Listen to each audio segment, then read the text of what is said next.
Hi friends, welcome to my YouTube channel Tech Vibe. So ഇത് നമ്മളുടെ ആദ്യത്തെ video ആണ്. രണ്ടാമത്തെ വീഡിയോ ആണ്. ആദ്യത്തെ വീഡിയോ നമ്മൾ ഓൾറെഡി പോസ്റ്റ് ചെയ്തിട്ടുണ്ടായിരുന്നു. ഒരു മൊഡ്യൂൾസ് ഒക്കെ പറഞ്ഞുകൊണ്ട് ഐ തിങ്ക് അത് ഓൾമോസ്റ്റ് 1 ഇയർ ആയെന്ന് തോന്നി ഞാൻ പോസ്റ്റ് ചെയ്തിട്ട്. സോ നമ്മൾ ഇന്ന് നമ്മളുടെ യൂട്യൂബിൽ കൺസിസ്റ്റൻ്റ് ആയിട്ട് ഫ്രം ടുഡേ നമ്മൾ വീഡിയോസ് പോസ്റ്റ് ചെയ്യാൻ പോവുകയാണ്. സോ നമ്മൾ ഉദ്ദേശിക്കുന്നത് ഡോട്ട് നെറ്റ് ട്യൂട്ടോറിയലാണ്. സി ഓൾറെഡി നമുക്ക് നിരവധി സ്റ്റാക്കുകളുണ്ട് നമ്മുടെ ഇൻഡസ്ട്രിയിൽ. അതിൽ ഏറ്റവും ബെറ്റർ, അതായത് ഏറ്റവും ഹൈ ലെവൽ ആപ്ലിക്കേഷൻസ് ഹാൻഡിൽ ചെയ്യാൻ പറ്റുന്ന ഏറ്റവും നല്ലൊരു സ്റ്റാക്കാണ് ഡോട്ട് നെറ്റ് എന്ന് പറയുന്നത്. സോ ഇവിടെ നല്ല മലയാളത്തിൽ നമ്മൾ കിടിലമായിട്ട് ഡോട്ട് നെറ്റ് പഠിക്കാൻ പോവുകയാണ് ഈ ഒരു യൂട്യൂബ് ചാനൽ. ഓക്കെ, സോ ഇന്നത്തെ വീഡിയോയുടെ എൻ്റെ 3 അജണ്ടയാണുള്ളത്.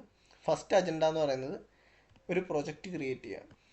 സെക്കൻഡ് അജണ്ട എന്ന് പറയുന്നത് അതിലുള്ള എല്ലാ ഫയൽസും ഇൻബിൽട്ട് ആയിട്ടൊരു പ്രൊജക്റ്റ് ക്രിയേറ്റ് ചെയ്യുമ്പോൾ ലിസ്റ്റ് ഔട്ട് ചെയ്യുന്ന എല്ലാ ഫയലുകളും നിങ്ങൾക്ക് എക്സ്പ്ലെയിൻ ചെയ്ത് തരിക. 3, ആ പ്രൊജക്റ്റ് റൺ ചെയ്ത് കാണിക്കുക. ഓക്കെ, ഇങ്ങനെ 3 അജണ്ടകളാണ് ഇന്ന് നമ്മുടെ ടെക് വൈബ് ചാനലിൽ നമ്മൾ ഉദ്ദേശിക്കുന്നത്. സോ നമുക്ക് ആ നമ്മുടെ അജണ്ടകളിൽ ഓരോന്നോരോന്നായിട്ട് ചെയ്തു തുടങ്ങാം. സോ ഇതിനു വേണ്ടിയിട്ട് ആദ്യം ചെയ്യേണ്ട കാര്യം വിഷ്വൽ സ്റ്റുഡിയോ എന്ന് പറയുന്നത് നമ്മളുടെ ID. സോ ഞാൻ വിഷ്വൽ സ്റ്റുഡിയോ ID ആണ് ഉപയോഗിക്കുന്നത്. വിഷ്വൽ സ്റ്റുഡിയോ ID ഇൻസ്റ്റാൾ ചെയ്യുന്ന കാര്യങ്ങളൊക്കെ ഞാൻ എൻ്റെ ഫസ്റ്റ് വീഡിയോയിൽ തന്നെ പറഞ്ഞിട്ടുണ്ട്. അതെല്ലാം വളരെ ഈസിയറാണ്.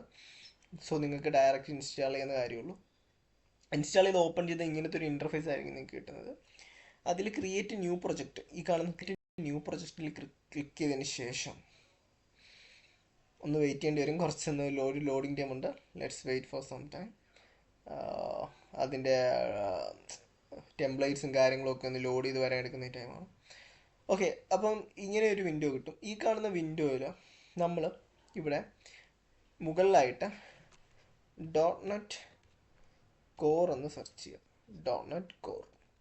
ഓക്കെ, ഡോട്ട് നെറ്റ് കോർ എന്ന് സെർച്ച് ചെയ്ത ശേഷം നമുക്ക് ASP dot net core MVC web app എന്നൊരു സാധനം കാണാൻ പറ്റും. ASP dot net core web app ബ്രാക്കറ്റിൽ മോഡൽ വ്യൂ കൺട്രോളർ, ഇത് നമുക്ക് കാണാൻ പറ്റും. ഇത് സെലക്ട് ചെയ്യാം. സെലക്ട് ചെയ്തതിന് ശേഷം നെക്സ്റ്റ് ക്ലിക്ക് ചെയ്യാം.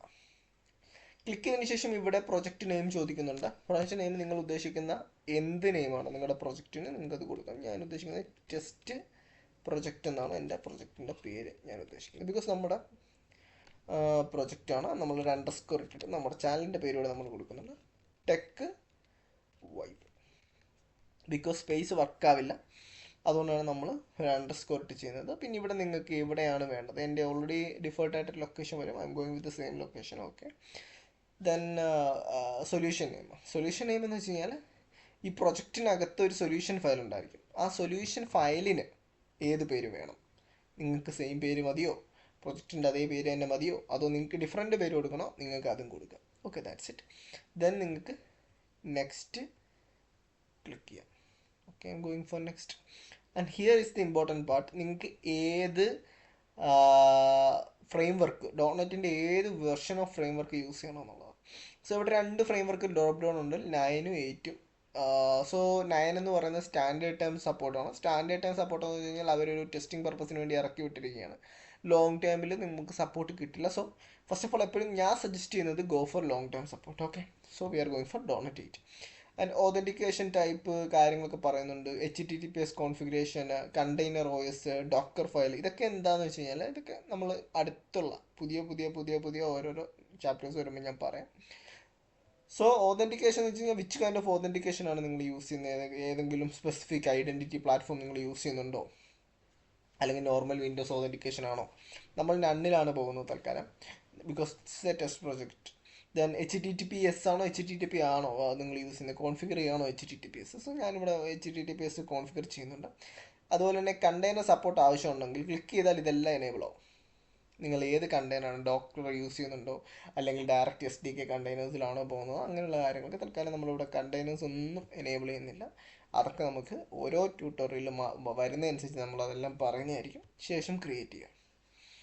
Now it's going to create our test project on Tech Vibe. Okay, it's going to create. നമുക്ക് നോക്കാം അത് ക്രിയേറ്റ് ആവുന്നുണ്ട് project. It will take some time. Okay, we can wait for some time.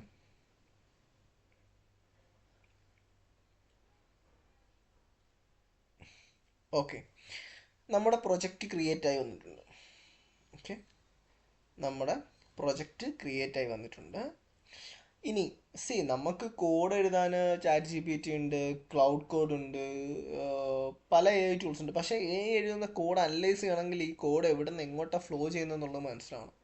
ഏത് ഫയലിൽ നിന്ന് ഏത് ഫയലിലോട്ടാണ് code flow ചെയ്യുന്നത്, ആ ഒരു കോഡ് ഫ്ലോയോ ആ ലോജിക്ക് മനസ്സിലാവണം. ഒന്നും ഇല്ലാണ്ട് നമ്മൾ ചുമ്മാ വൈപ്പ് കോഡ് പോലെ കോഡ് എഴുതി വെച്ചിട്ട് നമുക്ക് ചെറിയ ആപ്ലിക്കേഷൻസ് ഒക്കെ ചെയ്യാം. പക്ഷെ വലിയ ആപ്ലിക്കേഷൻസ് വരുമ്പോൾ എവിടെയെങ്കിലും ഒന്ന് പൊട്ടിക്കഴിഞ്ഞാൽ അത് ഐഡൻറ്റിഫൈ ചെയ്യണമെങ്കിൽ അത് AI ചെയ്ത കോഡ് എന്തെന്ന് മനസ്സിലാക്കി നമ്മൾ തന്നെ എഐക്കൊരു ഇൻസ്ട്രക്ഷൻ കൊടുക്കേണ്ടി വരും എന്ത് ചെയ്യണമെന്നുള്ളത്.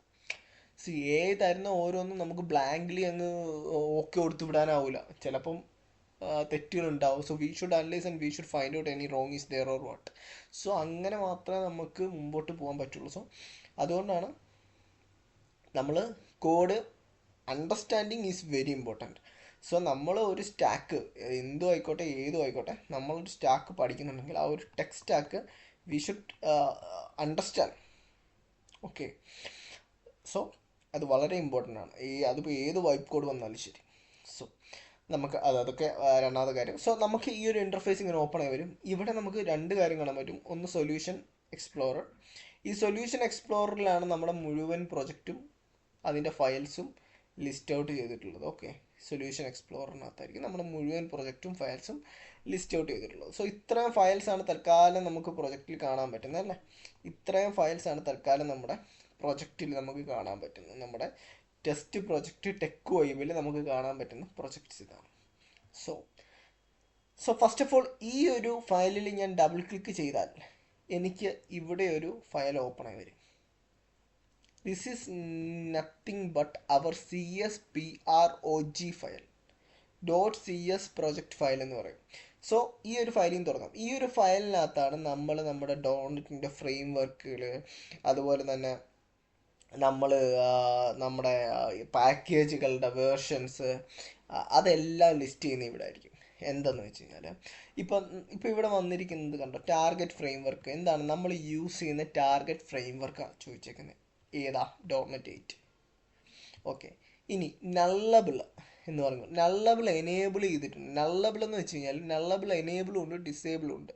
സോ ഇതെന്താ ഉദ്ദേശിക്കുന്നത് വെച്ചാൽ നിങ്ങളുടെ ഇതിൽ, അതായത് നിങ്ങളുടെ പ്രൊജക്റ്റിൽ നള്ളബിളായിട്ടുള്ള വാല്യൂസ് വന്നു കഴിഞ്ഞാൽ നിങ്ങൾക്ക് അതിനെ അലോ ചെയ്യണോ വേണ്ടേ എന്നുള്ളതാണ് ചെയ്തിരിക്കുന്നത്. സോ ഇത് ഡിസേബിൾ ചെയ്ത് കഴിഞ്ഞാൽ നമ്മുടെ പ്രൊജക്റ്റിൽ ഒരു ഡേറ്റയിലും നള്ള് പാടില്ല എന്നുള്ളൊരു സിനാരിയോസിലെത്തും. സോ ആ ഒരു സിനാരിയോ പാടില്ലാത്തത് കൊണ്ട് തന്നെ നമ്മൾ നോൺ നള്ളബിളായിട്ടാണ് നമ്മുടെ ഡേറ്റ നമ്മൾ വെച്ചിട്ടുള്ളത്.